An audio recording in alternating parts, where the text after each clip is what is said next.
Welcome back to Apex Sci-Fi. Today we look at the physics of the heavy and the hard. We explore the limits of structural engineering and biological endurance.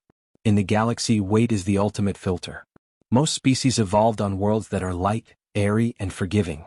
They built their civilizations on moons and garden worlds where gravity is a suggestion, not a law. But when you need to move something that the universe itself wants to keep pinned to the floor, you don't call a scientist. You call a human. The world of Acheron 4. Acheron 4 is not a planet. It is a graveyard for the weak. It is a high-mass rocky world with a core of solid degenerate matter, generating a gravitational pull of exactly 4.2 gs. On Acheron, a single liter of water weighs over 4 kilograms. A standard alien soldier weighing 70 kilograms on their home world would weigh nearly 300 here. Their heart would burst trying to pump blood up to their brain, and their femurs would snap like dry twigs the moment they tried to stand. The Guild, a species of crystalline organisms who value rare isotopes above all else, had a problem. They had discovered the Kronos anchor, an ancient piece of precursor technology, at the bottom of a deep rift on Acheron 4. The anchor was made of collapsed matter, a material so dense that the artifact, only 3 meters long, weighed nearly 50 tons. The Guild had tried everything. They sent their most advanced heavy-lift drones. The drones' servos screamed and melted before they could even clear the ground. They sent anti-gravity lifters, but the magnetic field of Acheron was so chaotic it shorted out the levitation coils. They even tried a gravity null beam from orbit, but the atmosphere was too thick, dispersing the energy before it hit the target. The anchor remained in the dirt, mocking the most advanced empire in the sector. They were forced to call the mercenaries of Sol. The human difference. Captain Elias Thorne stood in the gravity sim chamber of the Icarus V, his legs burning as the dial hit 3G.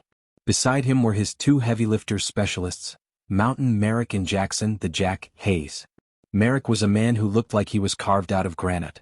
He was a second-generation colonist from Jupiter's moon, Europa, where the high-gravity worksites had turned his family line into a breed of short, incredibly dense humans with bones like steel pipes.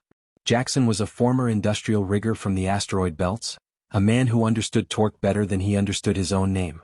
The Guild thinks this is a tech problem, Thorne said, grunting as he performed a slow, heavy squat. They think they can outmath gravity. But gravity doesn't care about math. It only cares about leverage and the will to keep your spine from snapping. Humans are unique in the galaxy because we evolved on a Tier 1 high-mass world. Earth's gravity is considered extreme by 80% of the Galactic Council. Our bodies are built to withstand constant, relentless pressure. Our hearts are muscular pumps designed to fight a 1G column of blood 24 hours a day. When we go to 4G, it is a nightmare, but it is a nightmare we are evolutionarily prepared for. The mission, Deep Rift. The landing on Acheron 4 was a brutal affair. The human dropship, reinforced with massive structural struts, slammed into the gray rock with a force that would have turned an alien ship into a pancake. Thorne, Merrick, and Jackson stepped out of the airlock. They weren't wearing the sleek, elegant armor of the Void Breach. They were wearing Hercules-class Mark X exoskeletons. These suits were not designed for speed. They were squat, blocky machines of raw power, powered by miniature fusion cores and filled with high-pressure hydraulic fluid. Oxygen at 90%, Marek's voice came over the comms, sounding strained. Every breath required his ribcage to lift 4 times its usual weight. The air feels like soup. My suit's hydraulics are already humming at 30% just to keep me standing. Eyes on the prize, boys, Thorne replied. The anchor is half a mile ahead. Stay on the flat rock. If you step in the soft silt, the gravity will pull you under like quicksand. They marched across the gray plains. Around them lay the wreckage of the Guild's failed attempts. Sleek, silver robots lay crushed and twisted, their high-tech limbs folded like aluminum foil. The sheer weight of the planet had reclaimed them. The Great Lift. They reached the Kronos anchor. It sat in a shallow crater, a beautiful, terrifying object of black gold and shifting light. It looked small, but as they approached, their suit's sensors began to redline. 52 tons, Jackson whispered. In 4G, that's over 200 tons of effective weight. We can't just pick this up. We have to be the lever. They moved into position. They didn't use a crane. They used a tri-point harness system. Merrick and Jackson moved to opposite ends of the anchor, while Thorne stayed at the center to coordinate the lift. They drilled massive tungsten anchors deep into the bedrock to give their suits a solid point of contact. Lock the servos, Thorne commanded.